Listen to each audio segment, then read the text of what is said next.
You know what I'm saying? I think it's why they dangerous. Wake up, wake up.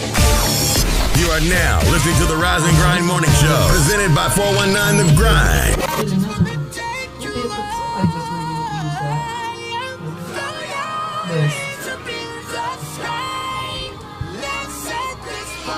What's up? And Chris Brown on 2 Chainz. Players. That'll be playing back to back Thursday. Girls, what y'all trying to do? 24 karat magic in the air. Hit the toe so clear. Look out. Pop, it's showtime. Showtime. Guess who's back again? Oh, they don't know. Gone tell. Oh, they don't know. Gone tell. I bet they know as soon as we walk in. Showed up. I'm wearing Cuban links. Yeah. Designer mix. Yeah. Inglewood's finest shoes. Whoop, whoop. Don't look too hard, might hurt yourself. Known to give the color red the blues. Woo, shit. I'm a dangerous man with some money in my pocket. Keep up. So many pretty girls around me and they're waking up the rocket. Keep up. Why you mad? Fix your face. Ain't my fault they all be jocking. Keep up. Players only. Come on, put your pinky rings up to the moon. Girls, what y'all trying to do? 24 karat magic in the air. Hit the toe so clear. Look out. Second verse for the hustlers. Gangsters. Bad bitches and your ugly ass friends. I cannot preach. I cannot preach. I gotta show them how a pimp get it in. First, take your sip. Do your dip. Spend your money like money ain't shit. Ooh, we too fresh. Got to blame it on Jesus. Hashtag blessed. They ain't ready for me. I'm a dangerous man with some money in my pocket. Keep up. So many pretty girls around me and they're waking up the rocket. Keep up. Why you mad? Fix your face. Ain't my fault they all be jocking. Keep up. Players only. Come on, put your pinky rings up to the moon. Girls, what y'all trying to do? What you trying to do? 24 karat magic in the air. Hit the toe so clear. Look out. Everywhere I go, they be like, ooh, so clear. Everywhere I go, they be like, ooh, so clear. Everywhere I go, they be like, ooh, so clear. Now, watch me break it down like, 24 karat. What's that sound? Come on now. 24 karat. 24 karat magic. Feeling, invite the feeling, just put your pinky rings up to the moon. Girls, what y'all trying to do? Tell me what you're trying to do. 24 karat magic in the air. Hit the toe so clear. Put your pinky rings up to the moon. Girls, what y'all trying to do? 24 karat magic in the air. Hit the toe so clear. Look out. Yeah, they do that now. Stupid. Yeah, tap the screen. Just step it. Scroll them up. Ain't nobody made no comment with me. What you talking about? Still. Make a comment. Say something. Work. You see me heavy work. You see me do me dirt. You saw me by that work. When you walk a line. I'm in the cafe, my ta. We're closed. Drive me a dessert. No time to have you lurking. She said work. You make a like, now you don't like She it. said work. You know I dealt with you the The name of the song is called Work. Nobody touched me in the right. Nobody text me in a crisis. I believed all of your dreams are duration. You took my heart, all my keys, and my patience. You took my heart, I must leave a decoration. You mistaken my love, I brought for you for foundation. 10 o'clock the night before, I'm just getting my homework in right when it's due. Give me something that I Or never Kelly finally got had. taken down. Something that you never seen. Did you get Something that you never been. trial? Did you But I anything wake know up about and that show? nothing's wrong. Just get That was the ready big. for Okay, you guys ever see Dave Chappelle thing? Yeah. Oh, yeah, Or whatever. So there was this like video of him apparently kissing on some underage girl, and so they were like, okay, well this is child pornography, so they put it in front of the jury. And the jury was like, I don't know if it's him, I don't know if it's her, like I don't know how old she is, so they like let it slide. In other clips, you can tell it was him wearing that one ring with the pin on it. You saw the video? I don't think I seen the video. What, you got it on the hard drive? I just hope that it gets to you. I mean, you know it was him, but you could argue that you couldn't tell it was him. I think he had braids in his hair back He then. froze out though. Right, What that's can what I I'm saying. He had say? braids in his hair. Please Weird fucking recognize I'm trying, baby. I feel why. It's me, I feel why. It's me, do my da. Mostly, but I mean I do criminal stuff sometimes. I'll touch child support, I'll touch family law. You need to get done. Is that my job? My apologies. We just need to slow down. Oh, is every Wednesday? So yeah, every Wednesday. See potential, I just Well, gotta see it through. You're just gonna have to eat some information, some great legal topics. She's not letting me out of the question line. That's what I do when people try to avoid me. Like, nope. Like, you're gonna get. You're answering this question. I spilled all my emotions tonight. I'm sorry. Rolling. This is the nastiest shit ever, man. More shots What about until putting you're the rolling. case for you and you just We just need Yeah, right. You know, I've been on that road before. pick the time and the place. Yeah, get you somebody. Spend some time away. Now you need to forward and give me She's trying. Somebody's trying to come after you for more child support.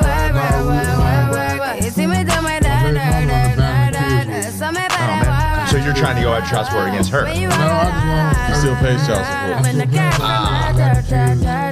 support. Well, you shouldn't. I mean, you should. Out of fairness, you shouldn't be paying money and taking care of the kids. Sounds fair to me. She was gonna give me custodial rights because she was trying to live her life with her, which is cool. But now she's backtracking that, and I'm just trying to get my Get it on paper. Yeah, you need like it's some of the we just don't do family law because it's like honestly some of the nastiest shit. I mean, I've been in some tough situations, but nothing like family law. That and neighbor disputes. Neighbor disputes are some of the worst. Yeah, man, like over a stupid fence or a bush or something. People gonna try to kill each other. I've been people pull guns on each other over that shit.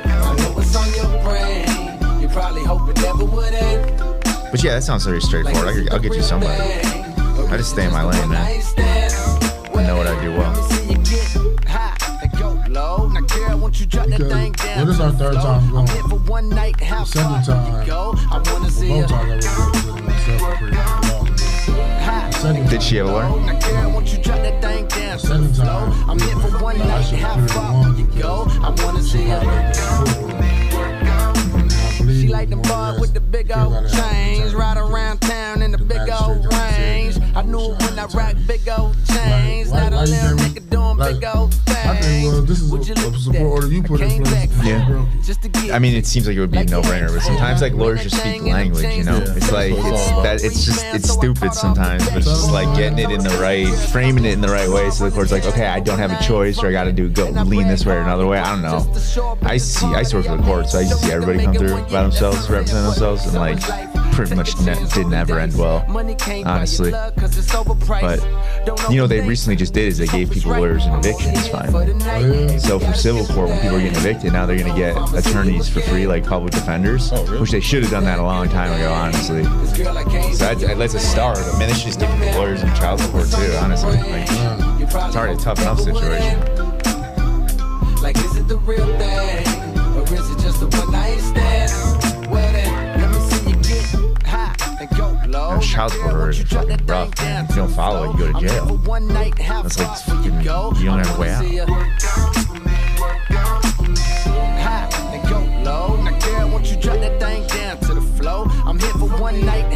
My kids are old enough to testify too. They don't have to. So they want to stay with me.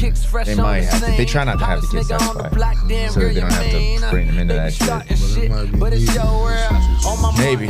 Yeah, that's one of those ones. But I mean, I think the law doesn't only really takes their opinion into consideration like a little bit because they're kids and they can be easily like swayed one way or another.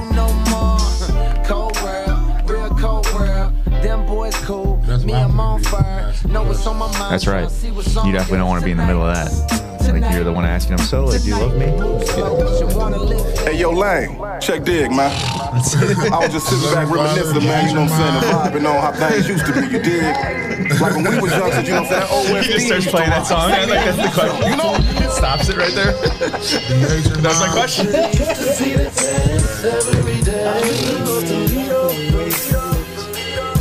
When kids really used to go outside and play. Nah. What was I doing Monday? I don't know. Something else. It was Monday.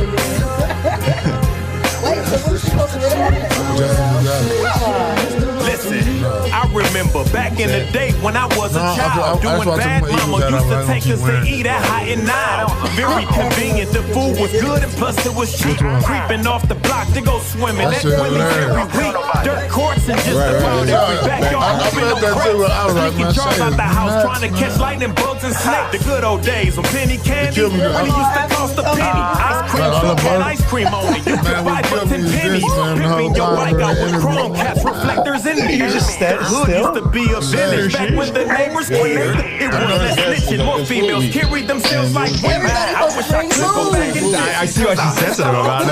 Sorry, I didn't know. First guest did not bring food at all. Like they started the food truck and didn't bring any food. I mean, that's a different issue, right? I'm not trying to sell you any food. I'll bring you a contract. I know what Shae do this. It's a free contract. When Shae do this in the interview, it's all me. So I was like, then he asked me, I asked him what zodiac was, and asked him what his zodiac, and he's like, what's up with you asking zodiac? So you make me hungry and you ask a challenging question. I'm like, I don't know. And Clyde was like, when she said, I don't know, I really was like, oh, she don't give a fuck. God damn. So, yeah, I asked her back in the ancient Egypt was another star. Did everyone else know to bring food? Yes. The second guest brought in turkey chops, macaroni and cheese, and turkey chops. Girl, yesterday was salmon burger and lamb chops. Oh, lamb chops. He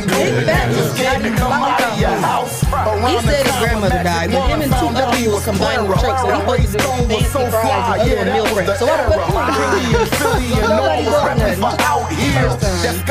He's like, yeah, I had a great time on the 409 grind. It was a phenomenal morning. But when I was so there, I was eating, I was So is that the picture of you like? Because you didn't bring that out. So is that a picture of you? Yeah, I was sitting there. I missed that. You're like peace over there, down there. Like,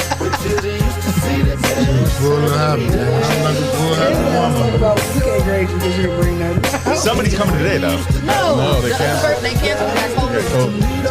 That's why I was like, oh, damn, so we don't got no food guests. That's why I was trying to order some food. I was surprised nobody said nothing. What was that food truck going to be? I don't remember. Because they got different foods. Like he had no fries. The 419 Rise and Grind Morning Show. What show at? It ain't showing me the show. Where's that? I don't know. Mine's ain't Facebook is showing. acting My up show? again. Your show? Good morning. Facebook acting up. Yeah, it's acting up. What up, though? Hump day! Hump day up in this mother. See, look, it's not showing. Yeah. You didn't get the notification? I never get the notification. You gotta update your app. Is it showing for you, Dennis? Not anymore. But it's weird. It's like it just isn't up there. I don't know. You got me on here. Come on, Facebook. Still got the little Facebook, I can't screenshots. see go. my people. Where my grinders at? Show us some All I love. see is the picture from yesterday. That's weird. Let me see. I Maybe see Dennis talking and saying it's weird and all that. It's Is it showing it back up for you, Dennis? No. Must have been J. Cole. And on J. Coleman? Do you think they cut it off? I don't know. Yeah, because it ain't showing. But it's weird that they wouldn't have notified you of that. Look, I'm on. It say live, but when I press the I know. button, That's it's because not. you're an administrator. Oh. How I get kicked off as administrator? You're not kicked off. Oh, yeah, it's not showing me. It's not showing mine either anymore. Weird. Oh, there you go. Where? It says 14 minutes ago. Oh. You Little still on technical there? difficulties. Oh, no. It's blocked. What? Yeah, it says right at the top. So what happens if you turn it back on? See it? Wow, one of the songs we played? Probably. You gotta reset it? Yeah. Hold on, grinders. That's childish. It is right. It's Patty. Yeah, that's great. What song did we play that we ain't played That's before? said J. Cole workout, probably. No, we played that before. We didn't play 24 karat. That Bruno Mars. Bruno Mars. That's that's one that are gonna get you on. The bigger the song, the fiercer they are about it. Yeah, really? Jason just said he can't see the feed, so I'm going to restart Facebook. So we're still on YouTube. So. Oh, okay. One second, guys. 1 second. Ooh. Stand by for technical difficulty. So I'm gonna delete that live right now. Hold on, y'all. Bear with us. The struggle is real. There it is. It ended. Okay. Yeah, I just deleted it. Dennis, you have to get one of them gangster Facebook letters together. I just think that some people, like some record labels, have a really strict. Yeah, they're way more aggressive. Yeah. And I mean, it's not hard to they just we play Bruno Mars. It's a different song. Yeah. But that's the real popular one right now. Yeah, you'd think that. I mean, but you also remember different people own different songs sometimes. Yeah. So you might not one company might not own someone's whole catalog. So Capitol Records might be super aggressive, or Universal. That we just played. They gotta get their money, man. You know. That's crazy. That's it. There we go. I think we're back. You back? Maybe. Don't get me excited because I don't see nothing. I see a video. Yeah, it's back. We're back. We're back. Sorry about that. Little technical difficulties. We's back. Facebook's being petty. Do I need to share it all over? Yes, you do. Do it to all your groups again. Mine's is not doing it. Like, we're back. So, what's that noise? I don't know. I'm shaking. Stop shaking. You nervous? You nervous? Maybe I can play some music to hype you up. Yeah, play something. Play something to hype you up. Yeah, be careful what you're playing. Hey, hype him up. Beat him, boy. Shout out to the Dallas Cowboys winning the game Monday night, 41-21 against the Philadelphia Eagles. Ooh, I like that voice with it.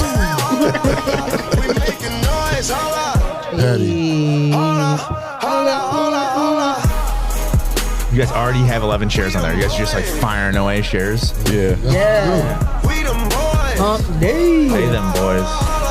They do got a nice beat, Shout out to our sponsors, Hotbox, Mud City Entertainment, Greater New Psalmist Church, Amen, J. Rush Jennings, Sasha Denise, Legendary Carpet Care, hey now, Kendall Harvey, The Social Butterfly, hey Miss Carter, O. Henry's Kitchen on Wheels, Rolling, Details by Sino, that's Blah, Arc Construction and Restoration, Restore, and Witness Riches Forever. Money. If you would like to become a sponsor of the Rise and Grind Morning Show, send your info to Rise and Grind at the 419grind.com, and you can become a sponsor of our show. Of our show. So I we're like back how you on say Facebook. of our show. Of our show. I've been trying to practice. Yeah, I've done radio before, so. Oh wow, really? Yeah. Where did you start? I didn't know that. I started radio back in what year was it? 1994. What time?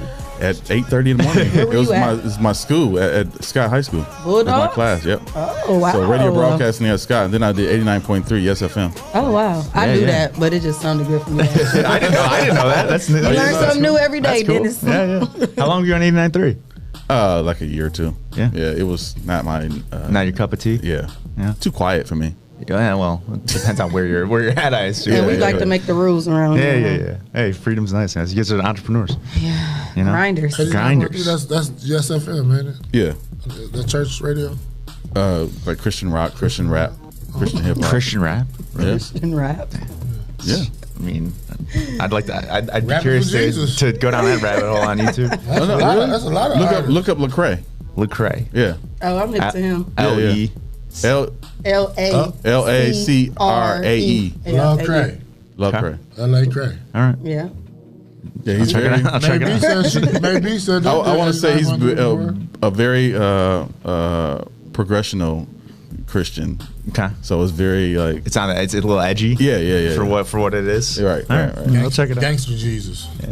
I don't know about gangster Jesus, but you're not going that far. I would call it gangster Jesus.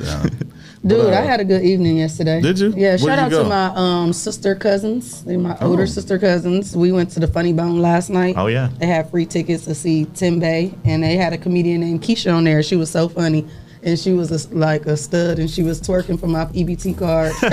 Your EBT card? Oh, you was a heckler. And then I introduced myself to her and told her, I was like, dang, you should come on the show. I was trying to get her to come on the show, but they was flying out to do another show, so I made that connection. So I told her when she come back, I said, make sure you get on our show. I put us on and. Can make it ransom EBT cards. Yeah, it was funny. Look, the first time I went up there, she was like, that ain't even an EBT card. I grabbed the wrong card. And then I went up there again. How she know? She know all the state EBT cards? Well, the light hit on it and it wasn't. I grabbed the wrong card. So I was cracking up though. We had fun. Even the workers was like, she's in the bathroom. Go get her. And I was like, I introduced her myself. Goodness. So we had really good time last night. Thank my sisters because I needed that laugh. Nice. You know I wasn't feeling good yesterday. Yeah, well, until I got some food. Right. And then that sealed the deal. Mm-hmm. Food will keep us together. That's the song? Taya said, she was like, Clyde looked like he smelled good. What he smell like? I said, he smelled like Vaseline Intensive Care. What? I smell good, baby. You can smell it. I was cracking up. They was weak. I was like, that boy got that Vaseline Intensive Care over there. Vaseline Intensive Care smell good. It do. I was cracking up. Speaking of intensive care, how's the traffic and weather? It's looking real nice out there, okay? Still sun shining. We currently are at 52 degrees. We will get to a high of 72. The sun will be out all day today. We got the sun out until about Friday. So y'all got to enjoy our last days of this nice weather. Rain will be coming back in the forecast this weekend, Saturday and Sunday. So enjoy this nice weather while you can. As far as traffic, I didn't have any incidents, but again, school is in session. So make sure you guys give yourself some time to get where you need to go. Be careful for those buses. Be mindful for the walkers and the bike riders.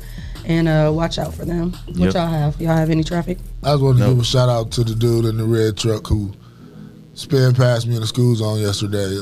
Shout out to you, nerd. Hey, we should start Monkey of the Day. Can we do Monkey of the Day? Monkey of the Day? I need to make some sound effects and stuff. But yeah, we can do something like that. Y'all like that animal? Oh, yeah. Just record that right there. There you go. There it is. Oh, wow. I was going to say something, but you just threw me off with the monkey effect. My bad. That sounds like no, Rugrats. I can't wait till the colors start to change outside. So take some photos. Yeah, that's gonna be tight. Yeah, that's the best part of fall, right? Yeah, it is. Foliage. It should be like hitting like mid to late October around here. Yeah. So we're gonna do training topics, right? Yeah. I never hit the button when Dennis is here. That's crazy. Oh right? man, I don't think I've ever heard this. On the Rise and Grind Morning Show. Oh wow. Then I rap. I bring it right back. I'm drinking my Sprite and I like it like that. Like that? Fizzle pop. I don't even stop. Shae rock them hips, then we gonna freaking rock all day, all night. Then it's swang in the building, and you ain't even know this my boy. Yeah, I feel him. He bring the legal topics, and we don't stop it. Rise and grind. Get your shine. Come on, Dennis, what you got? Oh, don't put me on the spot like that. That's tight, though. Was that planned? This be on top of the dome. On the top of the dome, okay. Shae bars. There we go. Flyers. With the hot flyers. I never gave Dennis none of that, huh? No, I didn't know you preheating the oven like that. Did you unbutton this top button? Yeah, Spit that fire. That's awesome. Thank you. Hot fire, y'all. All right. Well, speaking of talented artists, but hopefully not the same time. Nice segue. R. Kelly was recently found guilty on all counts. He faces up to life in prison. Wow. 54-year-old, Robert Sylvester Kelly was recently found guilty on counts of racketeering and violations of the Mann Act. So racketeering is usually like thought of like like the mob, like a racket, right? Like what is that? So it's like a criminal enterprise for profit. So it could be something like protection money. It'd be a shame if something happened to your building, and then you go door to door, basically tell people to pay money for protection. That's like the typical version of it. But this particular version of it was him and his team were apparently grooming young girls for up to 20 years to try to get them into their camp so that he could basically abuse them. So that was a criminal enterprise. So it was racketeering sex. Yeah, that's right. Yeah. Running a sex cult and running a criminal organization for his own sexual gratification. Wow. So kind of an odd way of usually seeing racketeering. You don't usually see it this way, but nonetheless, just as bad, if not worse. Yeah. And then he also violated the Mann Act, which prohibits moving minors across state lines for sexual exploitation. So, you know, caught up with him. He's looking at many, many decades in prison. Probably will do all of them, I would assume. I don't think that we will see him out. Sure that just goes to show you, it don't matter how much you're doing and how long you're getting away with it, you got to answer. Yeah. Everything that's done in the dark comes to the light, That's no matter right. how long it takes. That's right.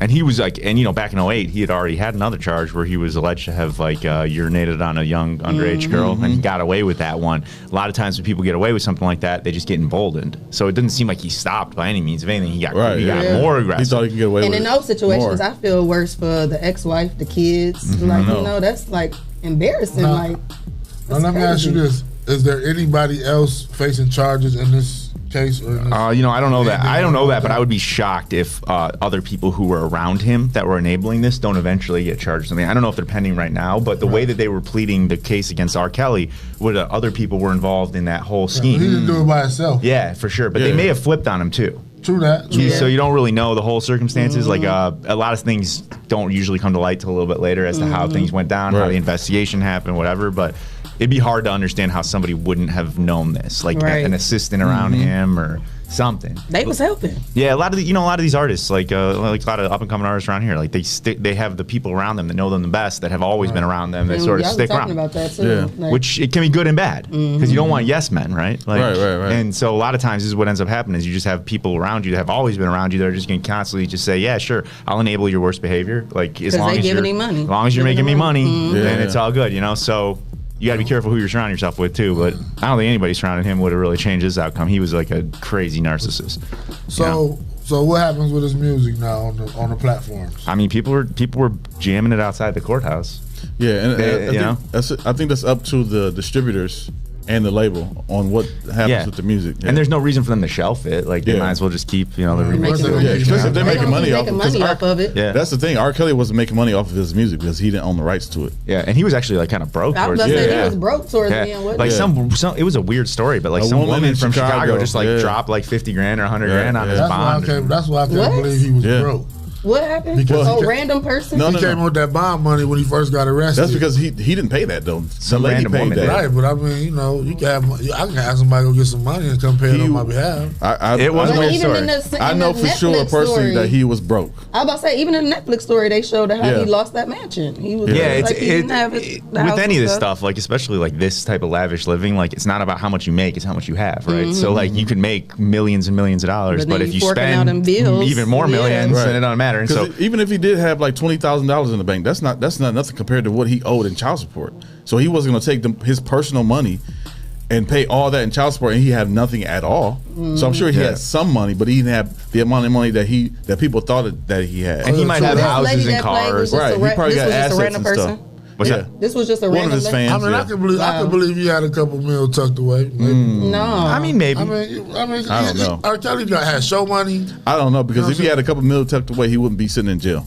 I don't know. They didn't give him another bond when they arrested him again. They didn't give him another bond. But he didn't pay the first bond, so why wouldn't he pay the first bond? Yeah, but he's saying like it was really his money. It was just, and that was a weird story. It was just like a woman out of the woodwork. It was. That just like had 100 grand sitting around. That could have been his money. But why out of all people? If he just was like, "Hey, go get my money, Clyde. Go get my money. I'm in jail." Why would it? Right. You think he just take 10 for yourself. You know why? Take 10 for yourself. You know go get 100. Yes, because it showed that people supported him. That was the other thing. Even if it was his money, and he said, "Okay," like he said, "Hey, go get this money out and bail me out," but show like you love me, like you're doing this without it's an act. Yeah, and then the next time he got arrested, he didn't get no bond.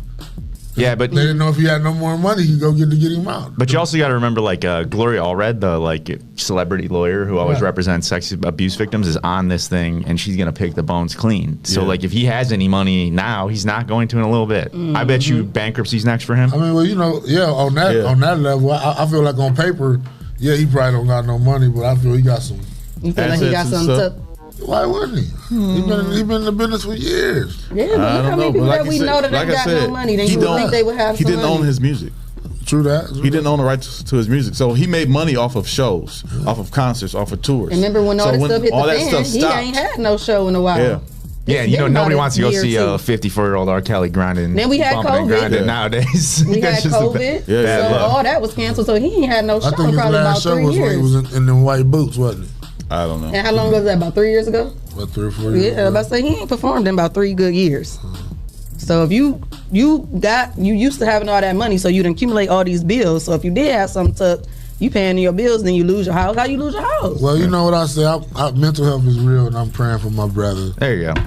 You know, that's the other side of it. It's like obviously he's got some things wrong with him. Yeah. Like, you know, from whatever, whether that was from his childhood or things that happened to him when he was young. Like he's carrying through some trauma and he's hurting other people with it. So Yeah, they was talking about it when I watched the Netflix thing. They kind of went back to his childhood. and how it wasn't really that good. Yeah. But I just feel like just because you had a bad childhood, don't conflict that on other children. Like I feel like that's Some crazy. people can't that's the mental issue about it. And that's even sad. You got the money to go get help, and you just didn't choose to get help. You just continue doing the same when thing. you have people around you Yeah. that don't think that you have a problem or they don't acknowledge that you have a problem, you're gonna keep doing what you're doing. Right, because clearly he thought he was in the clear doing whatever he was doing. And I know that they knew that was wrong, but they didn't have no money. They probably was just doing something just because power they knew he was dynamics, getting right? hit. That's what it is. And the thing is, like, the criminal justice system doesn't really help this situation, right? Like, here we are now after all this stuff has happened, horrible Years stuff, later. lives ruined, and now he's found guilty. And like, okay, how is that the solution to mental health problems? It's really not. And they say he was like a slow class kind of dude, so you know, just talented. you know? Super talented. Gifts come without repentance. I was about to say in different forms too. Like you can be real smart on this level, but then just like how they say, book smart and street smart. Like, anyways, I'm praying for them women too that went through this. Like the whole situation. that's everybody traumatic. involved. Yeah, because I everybody mean, else we've talked about this before. Like, even if they get a bunch of money from this and they went through this traumatic experience, it's not. It don't bring. I wouldn't put myself in the position to be like R. Kelly's sex slave for a couple $100,000. How they gonna get some money if you ain't got none? That's the other problem. It's like by now there's no insurance for like this type of stuff. Ain't that crazy? Which maybe that's another one. Why that's they don't wildlife even get no insurance. money. Right? R. Kelly sex abuse insurance. That's wildlife for sure. R. Kelly insurance. Damn. That's the R. Kelly plan. Real. That's crazy. Oh man. So anyways, you guys familiar with the Greenbelt Place Apartments? I think it's over on Cherry Street. I heard they telling people not to pay their rent, huh? It's a mess over there. That's for what sure. I heard. What's going on? So recently the city has said that it is a nuisance property. Apparently it's been in a state of terrible disrepair, like rats everywhere, mold everywhere. And they said they was telling them don't even pay their rent. They was something like so so the city officials recently declared that property, which has been long embattled, is now a nuisance property. So they're basically saying, hey, look, here are the things you need to fix. If you don't fix these, we're going to bring you to court. I used to work in the housing court, actually, so I used to see all these all the time. And you can go to jail for having a property that is so bad. Slumlord, huh? Yeah. It's like up to, I think, 6 months in jail for being a slumlord. Like, it's not just a civil slap Are they on the naming wrist. who the owner is? They haven't named the owner in this, though. You could find it relatively easily. But they have 72 hours to fix the problem. 72? 72 just started hours. yesterday? That's not enough time. This would have been like I think Monday. It's a wrap. Last week, residents lodged a laundry list of complaints against the property owners. They were claiming that Shout out to the tenants for taking that stand too and speaking seriously. up. Yeah. You gotta speak up sometimes, or people just gonna run over you. It's good advice. Terrible. It's good advice. You know, our people been living over there since it been bad since the Cherry Woods, like for real. So they were saying that the apartment complex was in an extreme state of disrepair. It was infested with mold and pests. The inspection report that they had attached to that, which was good that there was at least an inspection done, basically said that there was junk and debris all over the property. There was inoperable vehicles. There were tires everywhere, furniture outside, and then there were also all sorts of problems with the windows, doors, gutters, overhangs. Everything basically. Damn. What's crazy about that is they redid the Cherry Woods. Did they? In about 20 years ago. Yeah. Oh, okay. About 20, maybe like. when they became the Greenbelt. Yeah, when it became the Greenbelt. They didn't redo them all that good, like no, I'm saying spectacular. As far as like they tightened them up. New carpeting and windows and stuff 20 like years that. is a long time, though. It is a long time ago, but before that, it was terrible. Yeah. So then Greenbelt came in and redid it and fixed it up, and it didn't take long Is for this it the same management? Probably not. No. So our representative in Washington, Marcy Kaptur, was recently she was doing some other press conference, or something else, and somebody ran up to him and said, "Hey, what do you think about this inspection report?" Kind of put her on the spot about this specific building, and she basically said, "Oh man, this is terrible. I'm sending the Department of Housing and Urban Development over there is immediately to get an inspection going." And contractors, of course, then arrived to try to get everything done last Friday, and are still working today, beginning making repairs. But the tenants are basically saying that they're just cosmetic repairs. Jason said he just had a delivery over there. It's a mess. Yeah, so pretty much, even though they give them a 72-hour deadline, if they look like they're working, they probably can file for an extension. I think they're going to file criminal charges one way or another here, because it's better to have the court like over your head to force you to do things than just sort of expect that somebody's going to voluntarily do it. So they're going to keep their foot on the neck. Yeah, probably so. And so, a lot of these times these are out-of-state owners of places, especially in this instance, they're just trying to get money off of Section 8, so they only want to do the bare minimum, right? Exactly. And I'm sure that the residents or somebody made a complaint to the city about this a long time ago, but nothing was ever done. But because somebody went to Marcy Kaptur, and she put the initiative to get it started, that's why this is happening. Well, it's definitely a bigger story. Right, yeah. It's definitely a bigger story, but I think actually the city did this prior to Marcy Kaptur weighing in on it, so I do give them some credit for that. But, look, she put the fire on their ass, though. Yeah, that's right. I mean, zoning and inspection is actually pretty aggressive in Toledo. Like, they'll get at you if you don't paint your house, we used to see thousands of complaints. And, so... And the good thing about the housing and inspection and like the housing court in particular, they got resources like they can get you dumpsters, they can help you knock down houses if you don't like them. So like if you've got a house next to you in your neighborhood that's like boarded up, whatever, you can push the city to file charges, get the place knocked down. Like that happens all the time. I saw probably thousands of houses knocked down in the city. So it's understandable that it's low income, and the stereotype that come with it, but us as a culture, we gotta take care of the place we stay too. That's a community too. That's true too. Yeah. People gotta work together and try to keep it clean and help out too as well. But they ain't Bob the Builder now. No, they're not. As far as with the windows and stuff, but as far as outside, that should be on furniture, them. Tires, and all that. But the inside part, and even keeping your place tidy, that prevents mold and things like that too. Yeah, but the windows, and doors, the way that look crazy. Horrible. Okay, Cullen said Alexis Means from 13 ABC was on him at first, and then Marcy jumped on. Okay. Yeah, I remember Alexis Means making the post on Facebook. She had brought it to the attention. Okay. It moved rapidly. It rapidly moved. I was like, damn. And I'm surprised they would even let it get that because it's close to downtown. Right. Well, there's also like certification every year, I think, for Section 8, or at least once a year, if not multiple times a year, maybe. So how they passing these inspections? I don't know. That's the bigger question. Is like, if they're allowing this to happen, like it's not like this happened overnight. This is like a slow deterioration. Right. So, but I don't think Section 8 don't got nothing to do with low income. That's two different. Yeah, I think the Greenbelt is private Section 8. They ain't Section 8. That's low income. Low income Section 8 is two different things. That's HUD. But you'd have to think under HUD housing. Well, so for example, HUD is going to inspect this place. Yeah, so they're under it's on something, HUD. Yeah, it's on HUD. Right. It's not on Section 8, but it definitely is on HUD. So you think that because they're like charging maybe a little bit more than like taking government money from Section 8, that they maybe just don't have to have these type of inspections as much? But they still charge though. Or they supposed to have these inspections, and the inspectors go in and don't care. Yeah, because it's technically they get done paid anyway. In low income. The inspections are done by the owner of the property. Right. This looks pretty good. Section 8 don't come. Yeah, Section 8 don't come out. HUD don't have their own for low income. Whoever the owner of the property is, that's who comes and do the inspection. So obviously they was reporting that everything was fine. And you know what's crazy? You know what's crazy about that?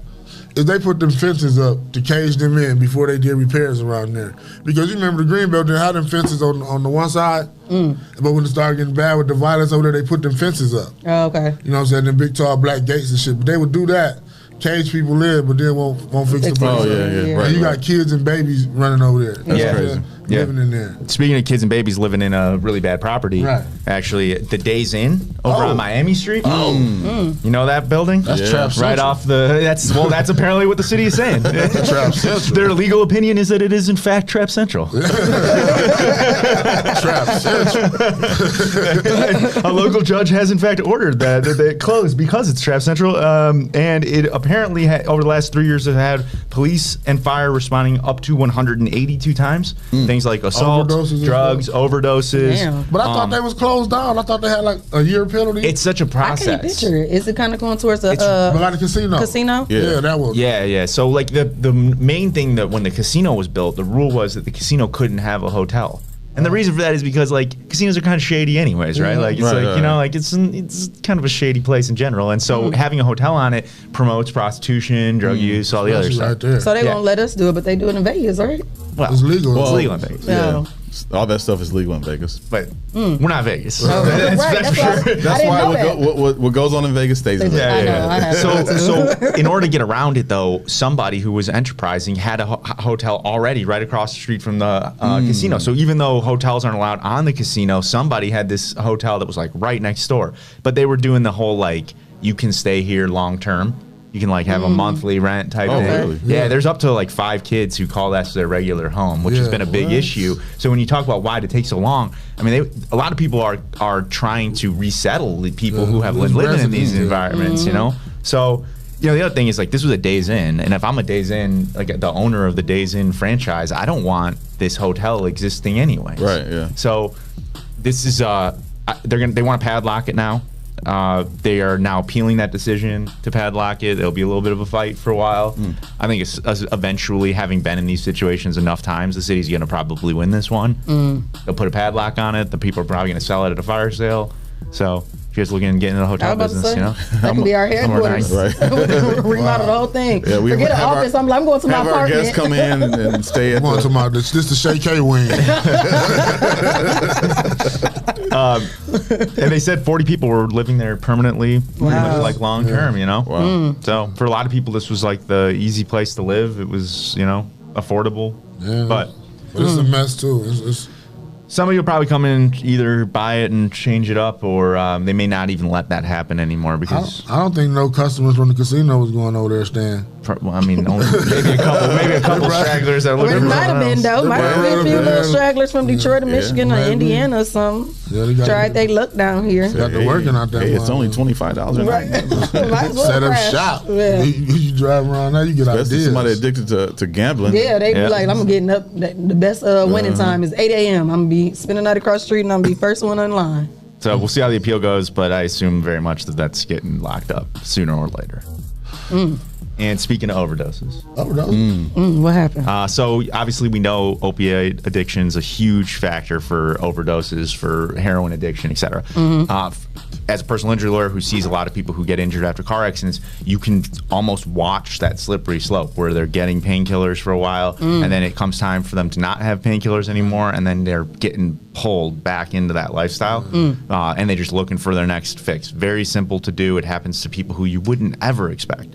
And recently there's been a whole bunch of lawsuits against these companies that create painkillers to basically say that they've been a little irresponsible with the way in which these are getting out. They're overproducing them, they're overprescribing them, and they're leading to addiction is what the lawsuits say. Now, of course, none of these companies have admitted any responsibility, but they have put up $26 billion to resolve various claims in different states saying that they were overprescribing, which frankly to them probably is just cost of doing business, like whatever. So what, we caused devastation to communities, but we made a lot more money than we spent, so good for us.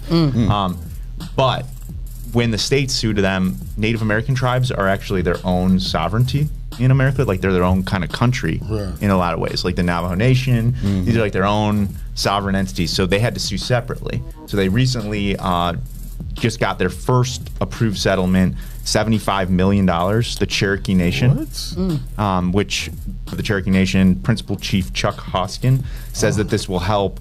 It'll be paid over 6.5 years. It will enable them to increase their investments in mental health, treatment facilities, and other programs that will help their people.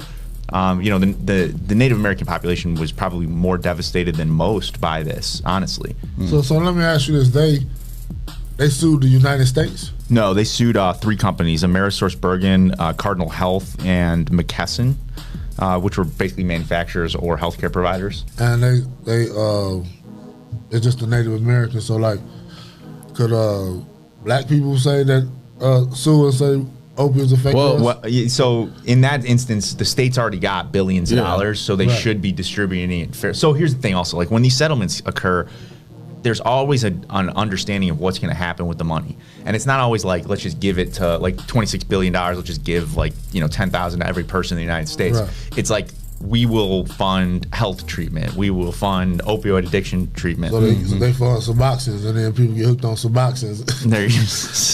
I'm just saying. I mean, it's because Suboxone is the drug that they use to wean you off Percocets or that, or the opioid. It's supposed to give you that vibe, but still wean you off. Yeah, or like people get block addicted your to them receptors or whatever. That So you take me off one addiction and get me addicted to something else. That's right.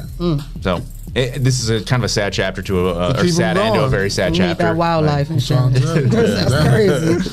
So it'll be the big question here is $75 million going to be enough to actually make an impact on these communities? Like, I don't know the answer to that.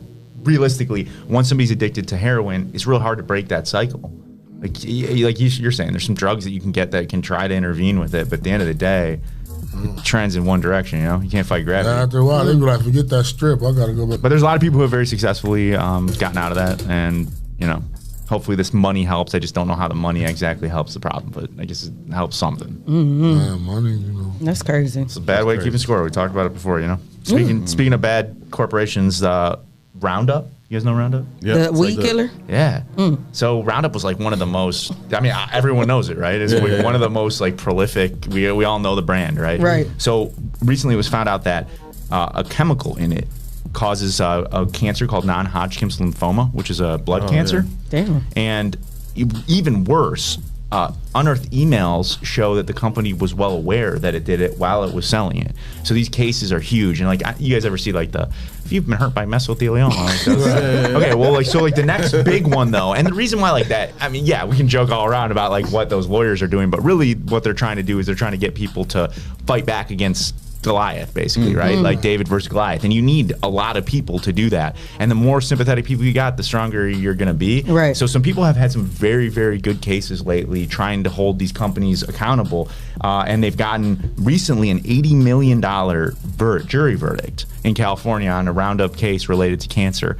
And we just happen to be in Ohio where there's so much agriculture that there's probably people who grew up using this stuff. Wow. So, this is a really serious issue. It's they're actually setting aside up to $15 billion right now to pay. So there's money out there for people. Because it wasn't just farmers, was it? It was like no, it could you be can just regularly use Roundup. It could be anyone. Walmart, you can go buy it at Walmart. Right. Yeah. It's anybody that be out in their Yeah, yard, and so. basically like the cases are mostly like failure to warn. It's like you knew of a known risk, you didn't warn me, and you made money off it, even though you knew the whole time that this could hurt me. It's like one of the worst type of actions you could take. How long they been out? Long time. Man, that Roundup's been out for probably 50 years. Yeah. And see, this crazy. Would it be an election time? This is what you call lobbying when the people of these big companies keep these products going through and they know it's killing people. They got to get smacked though when they do this. Like that's it. They got to get.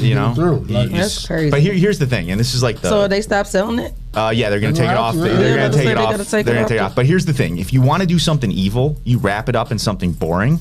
This is like the number one rule, right? Right. So what are they doing evil that is actually really boring? Now they've been purchased by another company in this like big, acquisition, which is really boring if you go through like the arcane details of it. And then they're going to declare bankruptcy to try to get out all these claims.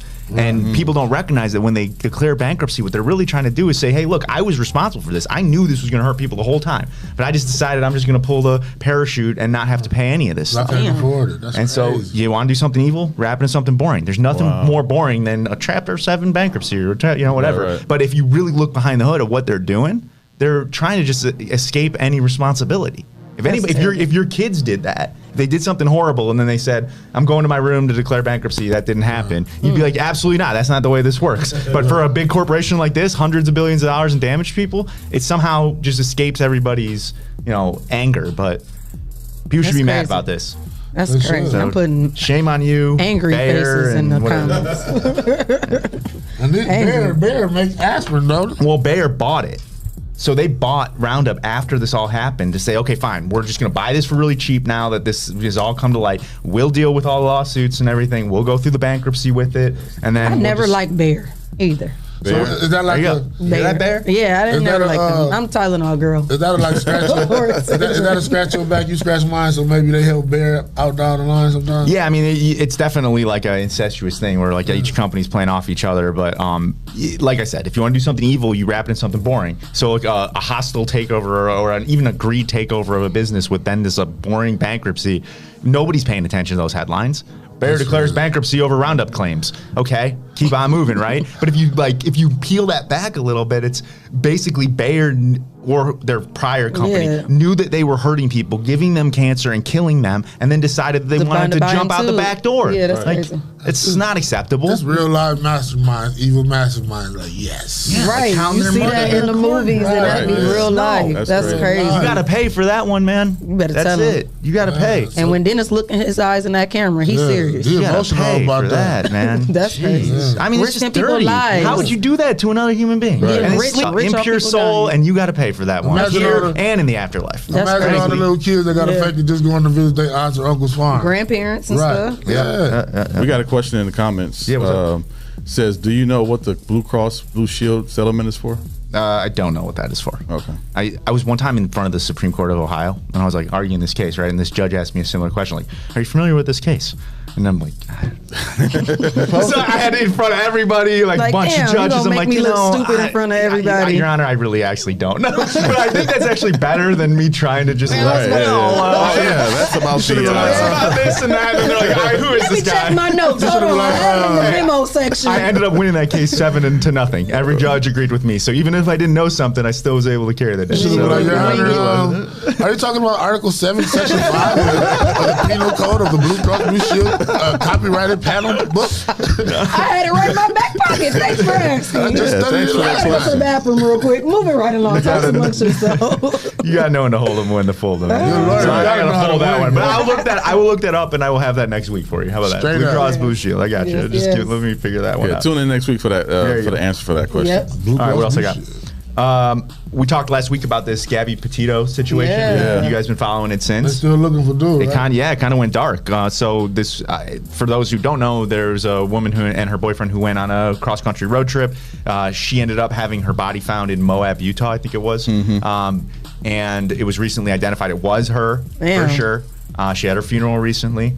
The boyfriend had then driven the van that they had both left from the East Coast down to Florida where his parents live without her. And then on the, I think it was like the 14th of September, 11th of September, I actually think. No, it's 14th of September. He goes missing. Did they say the So cause he ain't of showed up death? to the funeral. They said cause of death? They haven't yet said the cause of death, though. They have ruled it a homicide, but we still don't know why. She was in just land. They haven't released like pictures or anything. I mean, eventually they're gonna have to, but they're just gonna finalize the autopsy. So they're waiting probably for toxicology reports to see what was in her blood, and some other factors before they finalize that. Where she was. I don't know why I thought she was probably gonna be in the water. I don't know, but they should. But the other thing is like they didn't find her for 4 weeks, and like this is kind of gruesome, and like but she could have been in the mountains. Bodies decomposed. Some there's animals could have got to her so they might not be able to find out exactly like everything. So in any event, the big story right now is that they could not charge him yet with homicide because they don't have anything that ties him necessarily to her. But what they were able to charge him with was using a debit card that he was not authorized to use. Apparently, after her death, he withdrew $1,000 from her account. What? So they charged him with illegal or unlawful use of And y'all still think he ain't got nothing to do with it? That was his boyfriend and girlfriend? I thought y'all said y'all ain't think so. I didn't know nothing about it until he started talking about it last week. Because y'all was saying, why wouldn't he run? I'm like, why would you run, though? That make you look guilty. And y'all was saying that he probably didn't want to. What you was saying, Clyde? Well, I don't remember. So far, and this is kind of typical. That was a week ago. He did it. I said that. He got something to do with that, man. This is kind of typical in these like criminal cases where they might not charge you with the thing that they ultimately think you did or like the worst thing, but they'll just say like, hey, I got this little like just to hold you. Yeah. So now they have him on basically unknowingly and with the intent to defraud using one or more unauthorized access devices to take money. They only took $1,000. Yep. Is there any more money in the They say 1,000 or more, so it might have been a little bit more. You need to re-up by now. But So on the run, gas $3 gallons. He could have flipped that He probably money by now. walking. Yeah, and he's been probably missing for hitchhiking. 2 weeks now. He probably got a nice cave somewhere. He's right in Mexico. But yeah, it's okay because reports have said that Dog the Bounty Hunter's on it. So I know. I seen. They told me they showed a video of him going to his house. Like, why is you knocking on his door? You know that is he not needs the another house. reality TV show. He's got to get renewed for next season. His hair is still long too. I was like, look at Doug. He probably hit his chin with the little spray. It looked like For it some too. reason, I thought he would quit it when his wife passed away. But Oh, did you know? And I was wondering. I was like, I wonder if the family's still together. She died. yeah. When? I don't know. Yeah, a while ago. What happened to her? Cancer. Yeah, sure. Wow. And that's when I seen him. I was like, where the whole crew at? I want to see the whole He probably family. doing it in her honor. He probably got his best little vest. Yeah. I'm You can sad. take the hunt out the dog, but you can't take the dog out I'm the so hunt. You know, sad. that's a good That's the trademark. first thing I thought about. He got little pepper sprays. Little big Oh, truck. I didn't know she passed away. Yeah. Damn. I didn't know that either, but I'm sad. he's still kicking. He's still doing his thing. He is. He So- was out there. Oh, like, He gonna she said find Tanya Brian. said he remarried. he remarried. How could he? All right. Okay. Wow. Okay. All right. Thank you. Damn, He's still y'all a dog. Y'all men don't waste no Still time. a dog. She had lung cancer. Oh yeah. Long time. That's unfortunate. Damn. That was a cool little show. It was. I loved the whole family. They had about 18 puppies. Then he called us the N-word and he got in trouble a little bit Oh, about that. damn. Did he? As you should. Right? Yeah. Damn. Can't play like that, dog. When? Did he say it to somebody else or like? No, he was overheard saying it. It was like a recording of him Yeah, saying it was it, and they put recording him of out it. there. Yeah, man. He was searching for one of us and we got mad. Like, this one on the run. Is that how he did? Or he No, just- it was more. I think it was more or less like a conversation thing, like them, them ends or something like that. Damn. So I'm looking at this Blue Cross Blue Shield case. Run it. Well, That was now gonna be on she's your got my conscience? attention now. That was gonna be on your There was an conscience. antitrust case. So this is actually like some cartel type stuff. Oh. Again, you want to do something evil, do it something boring, right? The most boring thing ever would be a bunch of healthcare companies getting in a room and agreeing to stay out of each other's turf. And that's exactly what happened here. That's what these antitrust cases are, and health insurance companies are one of the worst for this. They will often, I mean, you ever like try to go to like somewhere out of network? They're like, oh yeah, we can't, you got to go in network. Right. All that is like gang wars. It's like, that's my turf over there. Like, And you if can't go over decide to there. stay, you got to pay a little extra. That's right. It's a gang war. It's nothing different than that. And so that's what this case was an antitrust case saying that they had basically violated antitrust laws by basically getting in a room together and agreeing not to compete with one another. Can't do that. Oh, wow. It's America, man. Right. They got to be able to compete.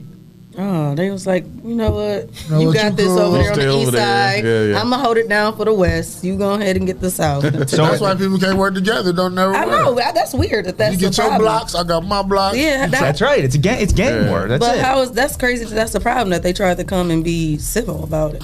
Who do you mean civil about it? Oh, Like, well, you stay over here, I'll stay over because here. it's better for all of them. Like, if they can just get their own territories. I always thought this about like cable and internet. It's like the same deal, right? Like, I can't get other internet or cable in the majority of the United States. You have one choice of internet or cable. It's like your local internet or cable provider. I always thought that was kind of like a cartel. It is to me. Yeah. Where's the competition? Right.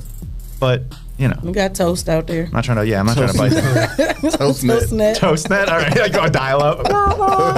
That's still around. My sister says she's a medical biller and she fight with them insurance companies all day. Oh yeah, we see those medical bills as personal injury lawyers, right? So like we go through those all the time, and we see like $12 ice packs. I always talk about this, but I gotta talk about this one right now because it's like reminding me.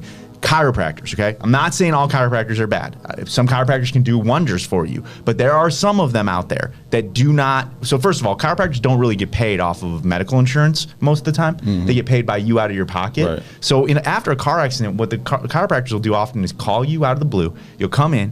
Now, they don't get paid unless the lawyer that you work with pays them back. Right. So they have these cozy relationships with lawyers. I remember you said that. And I'm seeing it more often where people that don't know any better, they never gotten in a car accident before, they go to a chiropractor. The chiropractor's like, so you got a lawyer?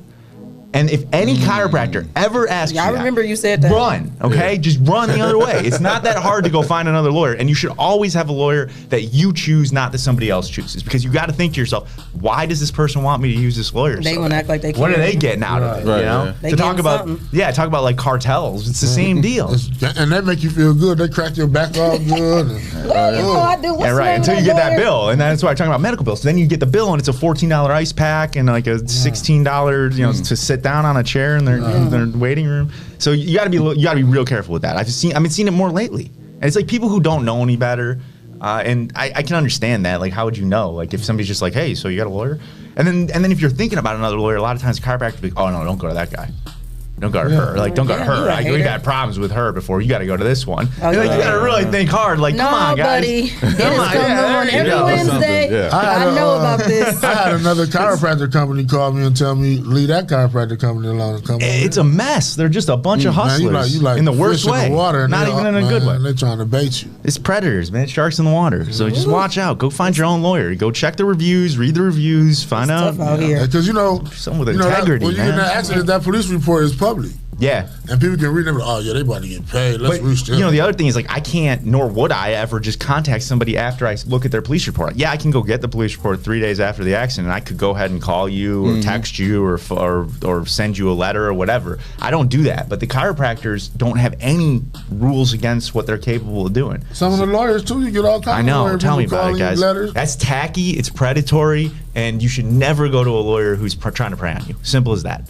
Like, just come on, do your own research and find somebody who has some integrity, please. That's it. That's my flame for the day. She spit some flames, I'm spitting some flames. Hey, okay. Let me set the tone up in this mud. Keeping it real with Dennis. Last one. California, pretty liberal state, the most liberal in our imperfect union, right? California typically will ban travel to states that they see as being sort of discriminatory. Recently in the Ohio House budget, they passed a rule that basically said that healthcare providers don't need to provide care to people who they have a religious objection to. So, for example, this might be HIV treatment for gay couples. This could be abortion. This could be any number of different things that you might do that you have a religious preference to not have to do. And California has said, okay, well, look, this is basically just allowing discrimination. We're going to ban all state travel to Ohio. So any state-funded travel to Ohio from California, politicians, anybody else, they cannot get reimbursed to go to Ohio. And that's because if I'm a doctor and I'm against abortion, I don't have to give this lady an abortion. Well, first of all, I think that's generally true anyways, except that's a contentious, abortion is one of those contentious issues that depends. But there's something on I think the better example or the easier one to think about would be like providing somebody with HIV treatment if they're homosexual or something like that. And this is always like a tension, right? Because people do have sincerely held religious beliefs that homosexuality is wrong, for example, or abortion's wrong. And the state always wants to both protect that religious right, but also not allow people to be discriminated against. And you frankly can't do both of them. You've got to do one or the other. Right. So a lot of times with more conservative states like Ohio, they just say, fine, we're just going to let your religious beliefs or ethical or moral beliefs allow you to discriminate. But what I say is, what happens if somebody has a religion and they sincerely believe it that, for example, Asian people are the devil or black people are bad or whatever it might be?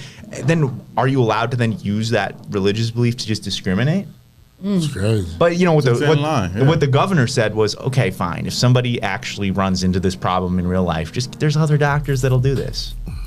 Which I guess is true, except if you're dealing with the cartel like the Blue Cross Blue Shield. They're not my network. I can't go to them. And it's crazy that so many religious people, have an issue with homosexuality or gay people, and then they get caught being in these situations. Yeah. I think it's against the spirit of I'm not justifying nothing, but I just, I think it's against the spirit of most religions, like love and acceptance and forgiving people. And even if you think they're sinners, you're supposed to forgive their sins, right? Most of these circumstances. Let God deal with it. Yeah, exactly. So it's got nothing to do with you, and you certainly should not bake them a cake or give them medical treatment or whatever else. My mom would say they're still a soul, they're still a person. That's right. Still a human being. So I don't understand why somebody would say that they have a moral obligation to let somebody suffer.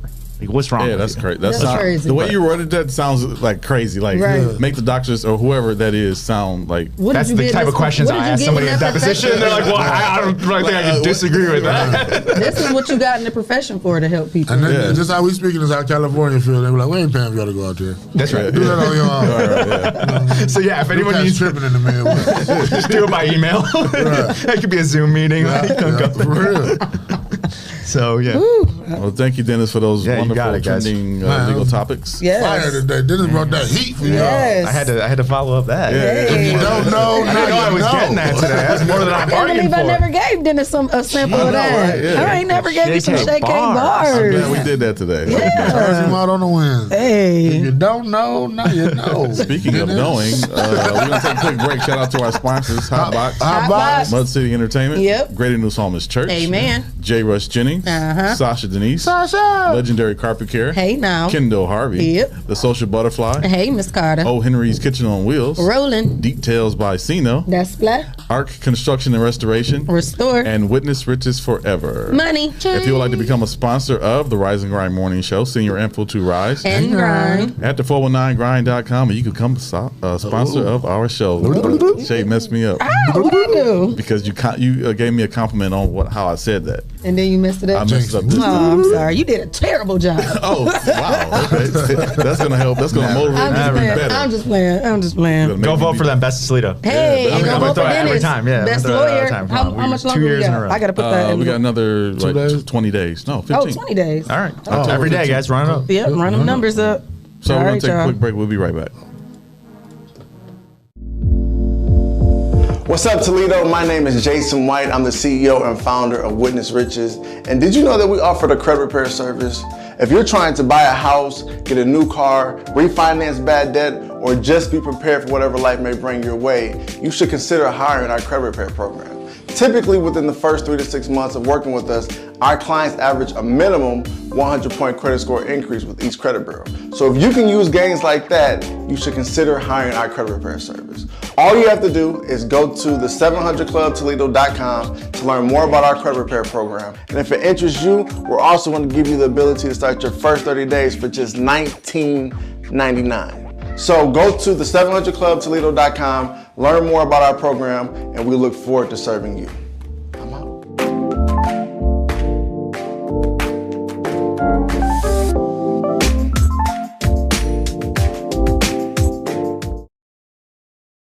Hello world, I'm Quentin Riley, CEO and founder of Legendary Carpet Care Plus. The services we provide are professional carpet, tile, and upholstery cleaning, both for residential and commercial. We show up on time, we get the job done, we're certified at what we do, and our customers rave about us. We're legendary, and if you don't believe me, check this out. Hi, my name is Susan Brown, and I am the owner of the Doris Brown Fitness and Learning Academy.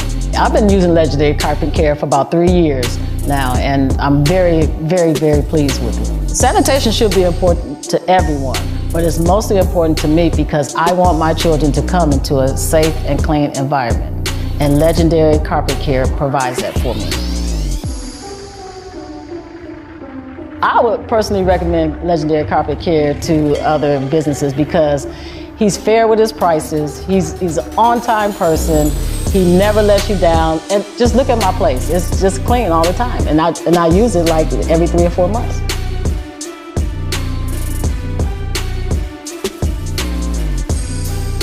If you're interested in getting your home or business sanitized, visit our website at legendarycarpetcare.com or click the link associated to this video. We look forward to serving you.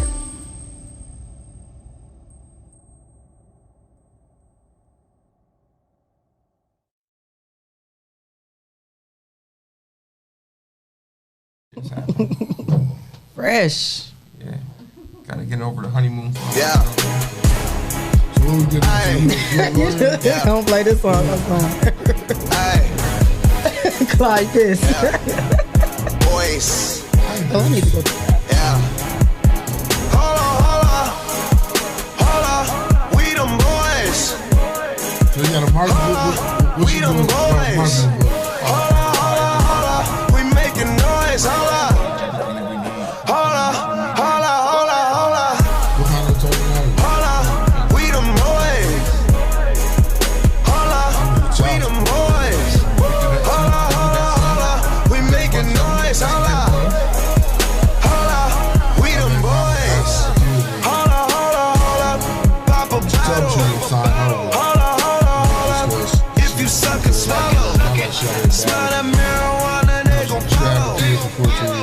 Throwing money on her like she won a lotto. Pussy must be serious. Scared of heights, come face your fears. Do it just like Nikki, gone and bend it over. Say she never smoked, I turned her to a stoner. Young nigga, but I'm ready. Oh, foreign girls call me sexy. I did while they didn't grant. I just had mediation. You can come to agreement. Now if I have brothers united in the emergency judgment board, I think I'll tell you that how you get there. We them boys. We making noise.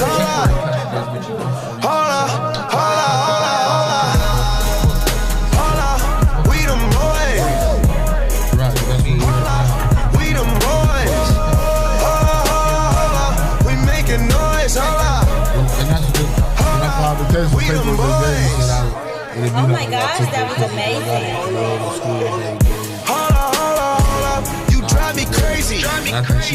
Number one, bitch, you can't replace me. Leader Clyde, these hoes be trying to chase me. You got an ass so fat, let's make a baby. Damn, I'm smoking weed in my Mercedes. Hold on, these niggas broke, these niggas lazy. Man, they money slim, they acting shady. I'm in my brand new car, who wanna race? Oh, bitch, you ain't got my phone, so why you showing up? I'm taking them shots on my niggas, they loaded up. Man, on the low, all these hoes be acting so material. Hold up, man, did you see her interior? I told you I didn't see that I came in with a briefcase. We them boys. We're gonna put the case together. We making noise. I feel like this is discrimination around here. And I demand this madness stops. We them boys. We making noise. We them boys. Yes, sir.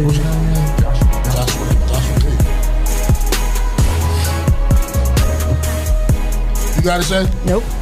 Huh? Nope.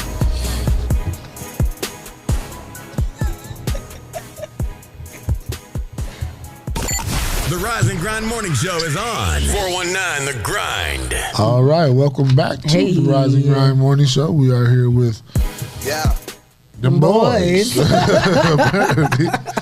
We are back with Joshua Williams, attorney at law. Is that correct? Yeah, that's correct. But no, it's Mr. Joshua Williams. What would you say? You ain't no ESQ or nothing like that? I'm an Esquire. Oh, so Absolutely. Joshua Williams Esquire? Do you use that in your legal title? Yeah, so when I advertise myself, it's always Joshua E. Williams Esquire. Why? Because Joshua Williams is real common. Mm-hmm. Like when I was at UT, there was 9 of us at UT at the same time. So Oh, wow. You had to throw in that E. You know what I mean? Make you stand out, huh? Yeah. JW, JEW, JW Esquire, attorney at law. Wow. My dad gave my little brother the little title ESQ. He ain't no lawyer or nothing. My dad just thought it was player. Really? Yeah, like Tank's name is George Finley Esquire. Is it really? Is it really? I promise to God, yes it is. That's ESQ. special. That is. Yeah. That is. Maybe one day he'll earn it. You know what I mean? Maybe. go to college. No, Wow. he been. Esquire. I'm gonna call Tank the Esquire. Thank the Esquire. Dang, you learn something new every day. Well, we got you in the building, and my cousin is over here. I know she ain't talking today, but I just want to say congratulations to you guys. Yeah, they had a beautiful wedding and had a bomb taco bar. Okay, I'm still dreaming about them fried beans and rice and that queso fountain. That was so good. Like, how do you keep the cheese warm the whole time? Okay, so y'all get A+ for that. But it was so beautiful. I had so much fun, and again, congratulations to you guys. Thank you. Yeah, so we got you in the building. So give us a little background. Are you born and raised from here? Yeah, I'm born and raised Toledo. I currently live in Oregon, but I attended Start and all the little local schools, starting at King Elementary all the way through. So you graduated from Start? No, I'm a high school dropout. Oh, I'm a high school dropout with a GED. Wow. Yeah, I was a senior, honor student, 3.75 GPA, and became homeless. So, I had to choose work or go to school and live in the streets. So I chose to start working. So. Right. What's your zodiac sign? I'm a Gemini in Cancer. I'm on the cusp. Okay. Oh. So what's your birthday? June 21st, first day of summer. Okay. My son's birthday, June 2nd. Okay. Wow. Gemini. Gemini. That's a powerful story to I be know. a senior and can't finish with that high of a GPA. And then to look at where you are right now, like that is crazy. Like that's amazing. Yeah. What motivated you to keep going? There was a couple different reasons. So, I had my son at an early age, so I started working.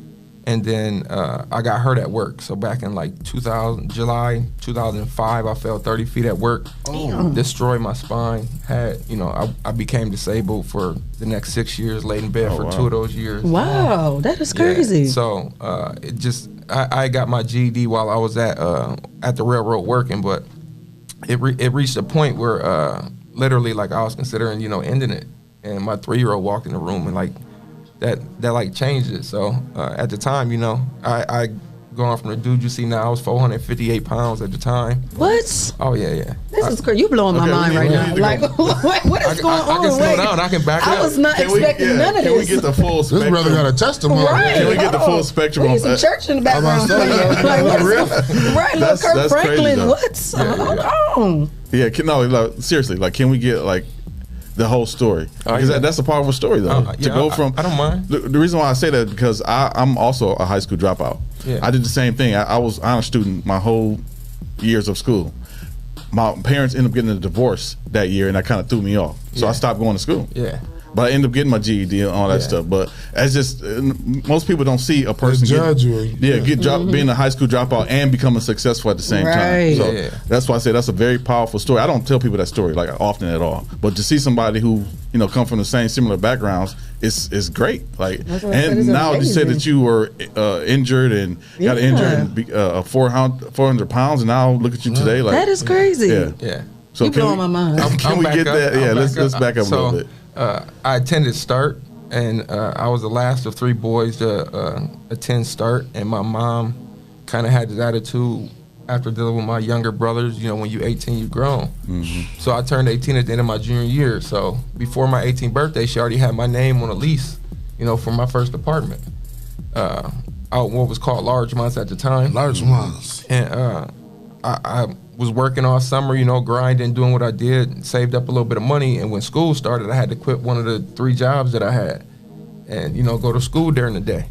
So eventually I kept doing what I was doing. I get stressed out, depressed. Back then I liked to kick it a lot, smoke weed, deal with chicks. Mm-hmm. And I just lost my focus. And by October, it was over. Like, I couldn't afford to stay there no more. So I got evicted from my house. Wow. So you got an eviction on your record at 18. Oh yeah. Wow. Yeah. So I started, bouncing from house to house, couch to couch, and then there was a point in time where there was some nights I slept on a park bench. You know what I'm saying? It is what it is. And finally got myself out of the situation, got 3 jobs at the time, got my second apartment, and met my first wife and had my son. And it kind of changed my life and kind of put me down a path to where I stopped concentrating on school. I was a smart dude, honor student, full ride to Ohio State at the time that I dropped out. Wow. And I turned my focus towards providing. You know what I mean? So I started working for the railroad, real heavy labor. Ann Arbor Railroad, AWC, rail loader. And while I was at work, rail loading, where you drive Jeeps onto the trains, you see them yellow trains always going around Toledo. I was working in like a rainstorm and just fell from the top of the train. Damn. So I fell 30 feet and destroyed my spine. And I tried to work through it for like a year. And then there was one day I took a nap on the couch, and when I woke up, I couldn't walk. And I ended up going to the emergency room, and they like, all right, you got some serious things wrong with you. You need to go at least see some specialists. I went to a chiropractor. They like, oh yeah, you got XYZ wrong with you. From that point forward, I kept trying to do conservative things with chiropractors and injections and all that type of stuff. But by December 12, 2007, I was fully disabled. Wow. I was told I had to have my first back surgery, and I had my first surgery was January 8, 2008. Second surgery, that failed. Second surgery, May 22nd of 2008. Damn. And at that point, they said you need major surgery. You need metal put in your spine and blah, blah, blah. And workers' comp ain't won't cover it. So for the next 2 years, they just kind of left me laying in bed. And over 2 years of just laying there, I blew up to like 450 pounds. Eating pancakes and chicken wings and stuff. I wasn't eating healthy. About no chicken wings. I don't like that. And he was serious. Like, damn, he was So He just assumed I was being He was serious as shit. How was you feeling at this point? Like, man, what was your mindset? It was some of the worst times in my life. You know what I'm saying? Like, I don't know. I can't really explain it. It was. Were you able to do it? I don't ever like to say depression because I'm a Second Amendment advocate. I want that never coming back. I'm a CCW holder, but at that time, if depression ever existed in my life, it was during that time. And, how was your wife and your son? How was your attitude towards them? I was semi-aggressive sometimes. I had a short fuse because all the medication I was on. Like I was on heavy dose opiates every day. I'm talking every opiate that a doctor can prescribe. I've tried it, and I was on sleep medication where I would sleep 36 hours straight. Damn. Yeah, like there was days that I literally wake up and I'm thinking it's Monday and it's Thursday. Like it was a bad time. My room was entirely pitch black. I barely got out, and eventually I went and met my chiropractor, Dr. Michael Jajuga. Shout out to him. He's one of my mentors now. I love him to death. And he encouraged me, hey, what did you used to do before you got injured? I'm like, I used to coach. And he like, well, I go to bat for you. You need to get out the bed and go back coaching. So what were you coaching? What sport? Basketball, baseball, football. I try to stay busy. So I coached for 15 years here in the city. And that was the only time I got out of bed. So I used to struggle. I mean, there was times where I literally brought a foldable chair to practice and had to sit down and like call plays and be like, hey, run this. And I'm sitting in a chair. But it reached a point where, I wanted to end it. They was fighting me on these surgeries, and I couldn't get the surgeries that I wanted, and I felt like there was no hope.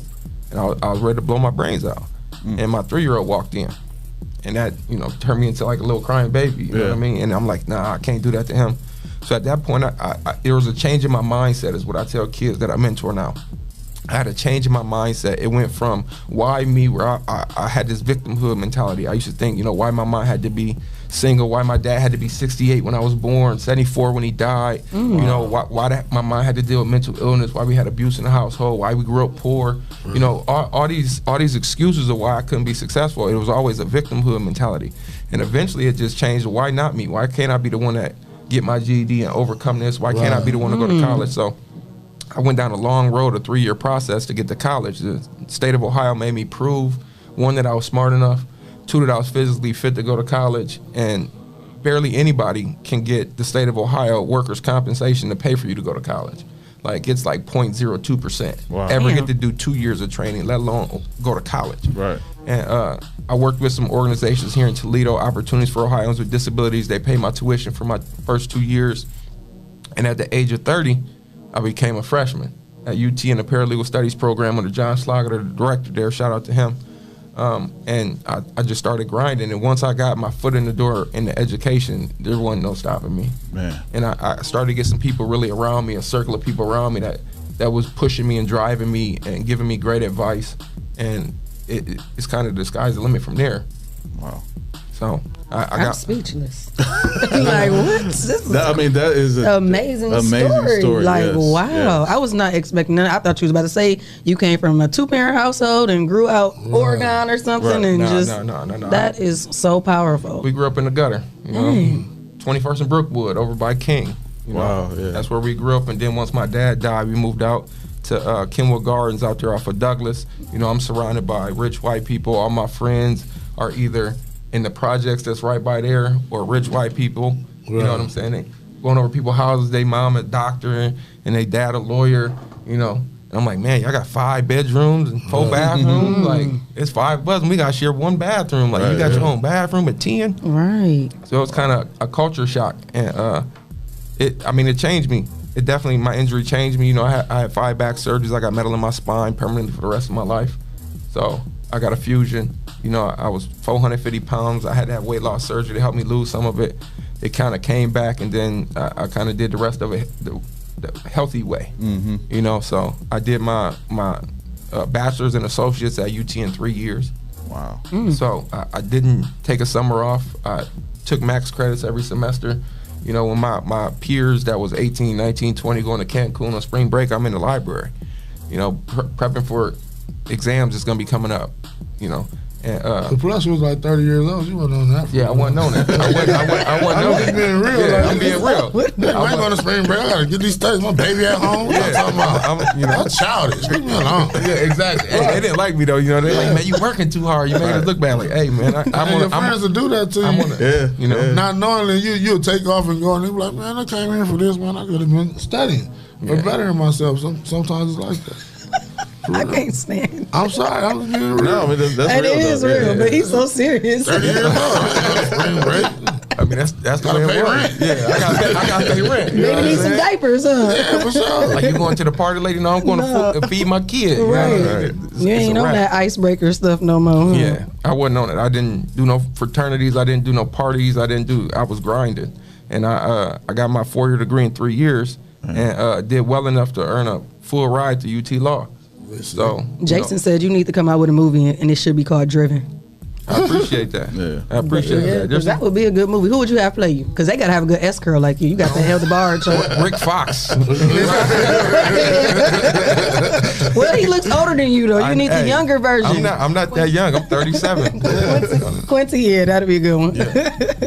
I mean, the story keeps going. It gets a little bit more interesting. You know, I thought I got myself out the way, out the gutter, and I was headed down the right path. And as a sophomore in college, I got arrested here. This was the major arrest that I ever got in my background. I was charged with 2 felonies from coaching. So I was coaching the Stars League over in the South End, and I was a secretary of the board. And there's this lady that got kicked out of our league, and she started her own league. And we find out, she's taking equipment from the locker. So my board, at a board meeting, give me instructions: go get your name on the locker and save whatever's left. So I do that. I go put my name on the locker. Broad daylight, I take my 7-year-old with me. We go get the rest of the equipment. She find out about it. Somehow get her name put on the locker. Press charges. Josh stole. You know what I'm saying? There's a video of him driving off with his equipment. Wow. Detective never called me, nothing. Warrant got out for my arrest. I didn't know about it. I'm on my way to Rogers to go coach. I'm running the Bengals at the time, 125 kids under me, 20 coaches under me. And I get in a car accident right on the corner of Hill and Reynolds. I ain't thinking nothing of it. I'm clean cut. I ain't got no background. I got a CCW, my gun on me, like, no problem. When the police came, they're like, oh, yeah, you ain't going nowhere. I'm like, that's a problem. I'm like, what? They're like, oh, you got a warrant. I'm like, man, get out of here. You tripping. Like, I know I ain't got no warrant. Sure enough, this lady had put false charges against me. So I was arrested in my sophomore year of college and charged with 2 felonies, indicted.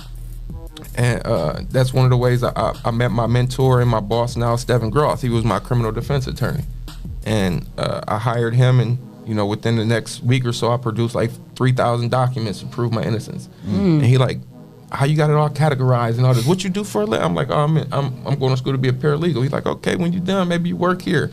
Nah, that ain't gonna be that ain't what I want to do. Right. I had this dream of working for the ACLU and arguing all. No, that ain't the way it worked out. So I was in front of Judge Myron Duhart, and eventually I was able to kind of show the prosecution that I was innocent, and they dismissed the charges, but was refusing to seal my record. And Judge Duhart went to bat for me. Okay. Like I had a full ride to UT, you know what I'm saying? Like he trying to go to law school, he's on his way. And the prosecution didn't want to seal my record. Felony considering your record for 6 years pending. So it was gonna sit there and show for 6 years that I did this. Wow. I was in the Buckeye book and all that stuff. And eventually Judge Duhart, did what he did, and the prosecution agreed to seal my record. And then fast forward to law school, I'm in my first year of law school, and Judge Duhart's a professor. What? Wow. Yeah, there's a whole story online about it. ABC covered it. Wow. And I approached him in the hallway and reminded him, like, dude, 3 years ago, I was a defendant in your courtroom, man. Like, I want to take your class. And he's like, okay, when you can, I look forward to it, whatever.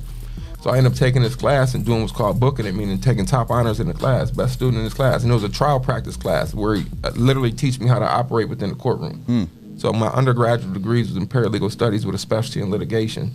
Wow. And I worked as a paralegal and law clerk at my law firm for 5 years as a trial specialist. And then I went to law school, and I got mentored by Judge Duhart on how to really operate inside the courtroom. And my beautiful wife over there, we had made arrangements for me to propose in his courtroom, and then COVID hit.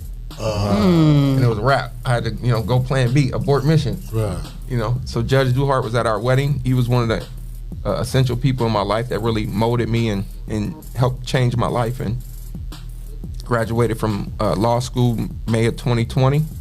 COVID, couldn't take the bar, but I was allowed to start practicing law before I even took the bar exam. Wow. The state of Ohio gave us permission. Wow. And then I took the bar in February and blew it out the water. And here it is. You know, so I'm an attorney, a criminal defense attorney at the same law firm where I was a criminal defense client. Wow. That's powerful. That is powerful. And the thing that got me is the mindset that he said when he said I had to stop thinking why me and why not me. Because a lot of times we do that. We get in situations where our back against the wall and we think about, man, what I do to do this, or why is me all the time? You know, or how can I get out of this? And then you got to think, well, why not me? Why can't I do what everybody say I can't do? Exactly. You know what I'm saying? Or why do I got to be in this situation? Why I can't elevate myself more? You know, just because I grew up here and was in this, I don't have to be that kind of product of my environment. Exactly. I can't elevate myself. Even if I fall and break my goddamn back, yep, I can still become, you know, relevant in life. And that's just I wasn't even expecting this. Me either. Yeah. That's crazy. You gave me an extra push too. We was all feeling bad earlier this week, and it's just like on that why me type of stuff. And then it's like, damn, look at what people really going through. I ain't even going through none of that. Right. So And that's how stuff lining up when you feel in a certain kind of way. Something always hit you to show you, man. It could be worse. Yeah. That's crazy. Yeah. So you got, like you said, you got obstacles. Mars, I ain't even trying to stay here. Yeah, like and truthfully, it all made me stronger. So I tell my family to this day, I tell any kid that'll listen, like all of those things. I used to look back on that and be a victim. Like, why'd I had to go through that? Why'd I had to go through that? I told my mom, you know, at our wedding, we crying while I'm dancing with her. You know, I told her beforehand, I'm like, listen, if I didn't go through that as a kid, if I didn't go through them early struggles as an adult, when it came time, I would have pulled that trigger. Like, I didn't know how to get over any obstacles if I didn't go through that. If I had a silver spoon in my mouth, I never would have got out of bed. Right. And I'm like, man, if I could get over all of that, why can't I get over a back injury? You know what I mean? Why? That ain't nothing. So that's how that mentality kind of changed. And I try to get kids to change their mentality. So I call it going from a victim mentality to a victor mentality. Overcome your obstacles. Right. You know, look back, and when you finally successful, you can look back and say, I'm successful in spite of. You know, in spite of my mom being abusive, in spite of my dad not being there and never being supportive, and you know, all of that, all those reasons why you should be held back, use that as motivators. Right, to not want to go back. Exactly. You know what I'm saying? To get back in that position. And was it hard for you to get off, like you said, you used on a lot of pain pills and all that, was it hard for you to break that cycle? No, so I don't know why my body's different than most people when they use pain pills. They get like this addiction to it mentally and physically. Like, I never was addicted to it that way. I was addicted to the fact that I was in pain, like severe pain. Right. And eventually it just like literally took motivation to where I still go to a doctor right now where they try to prescribe me pain medications. And I literally had to walk in the room with a full pill bottle for the month, still with all the pills. Like, I don't want these. And they like, no, you should take them. I got a spinal stimulator in my back right now that been turned off for 2 years. I'm getting ready to have surgery on the 4th to take it out. My doctor like, you ought to leave it in case you want to turn it on. Listen, man, get that thing out of me. Like, I'm done with any assistance when it comes to my back and dealing with this pain. I'm gonna learn how to operate with it. It ain't no problem. So I'm done covering up any injury, because all that did was hurt me. Them pain pills just covered up stuff. Right. And I didn't know things was wrong. And then once I got off of them, I'm like, oh, this hurt over here. This hurt over here. Like, doc, look at it. Oh, yeah, this wrong. We can fix it this way. So I never get on pain pills again ever in my life. I barely would take a Tylenol. Wow. So when is the book coming out? It's the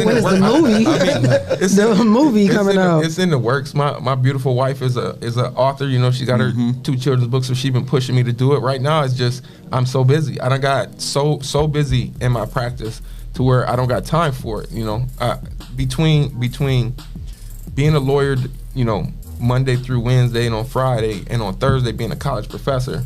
And wait, what? Oh yeah, I'm a college professor. Oh my gosh, what is going on? Like, what? Yeah. Can you tell the whole story, please? Right, you told we was done. No, like, wait, what? It takes some time. It's a long story. Where? What school? I teach at Adrian College in Michigan. Where one of my law school professors, Nathan Getting, was instrumental in teaching me how to think critically and open and really study case law. And I excelled in his class, and there was opening at his college, and he was like, hey, do you want to come teach? And it was a no-brainer for me. Without hesitation, I'm like, yeah. So what days you teach? I teach on Thursdays. I teach 2 classes this semester. Last spring, I taught constitutional law. Now I teach criminal law, and next spring I'll be teaching First Amendment free speech. You gonna have Annalise Keaton come in and talk? I wish. I wish. Annalise Keaton. How to Get Away with Murder. That's one of my favorite shows. I love that show. Oh my goodness, you need to come back. You need to bring it back. Absolutely. That'll be sweet. So now you have a dynamic story, you know, and just you know, you being another brother, it's just powerful to hear that. I appreciate that. You know what I'm saying? Because we all have our struggles and our journeys, and to hear that a brother go through so much on a positive end too. Not so much I've been in jail all this and shooting people and had this criminal record, but just going through real life struggles. You know, working, trying to make it from being homeless and breaking your back and this, that, and the third, and still come out of that, go to school, and even become a professor and teach people more. You know, that's phenomenal. Do you do mentoring? Yeah, I do. The recent initiative that my law firm started, it's called Classrooms Instead of Courtrooms. It's an initiative that Groth and Associates started by just me and my boss sitting down having some conversations about, you know, I'm getting hired by kids I used to coach, and I feel like I let them down. You know, kids getting caught with pistols. I got some former players, you know, in jail for murder, and it really started to touch my soul. There's increasing violence here in Toledo. So I sat down with my boss and I'm like, hey, how can we affect this? You know, I don't got the time to coach no more. You know, I can't put in the 70 hours a week I used to do in football and basketball and baseball. I can't do it. So we got to find a way to give back. And so we came up with a series of initiatives. The first one is called Classrooms Instead of Courtrooms, a place to impact our youth. And phase 1, our first campaign was to donate football equipment to our local high schools. So me and my boss purchased, you know, $7,000 worth of rib protectors, and we've been distributing them to all the high schools that want to need them. And when we're done with the high schools, I just got done ordering youth mediums and youth smalls. So we're gonna go down to these youth leagues and see who need protection. You know what I'm saying? So the idea is any kid, it's not just ending with football. Any kid that's in extracurricular activities at TPS or in this city,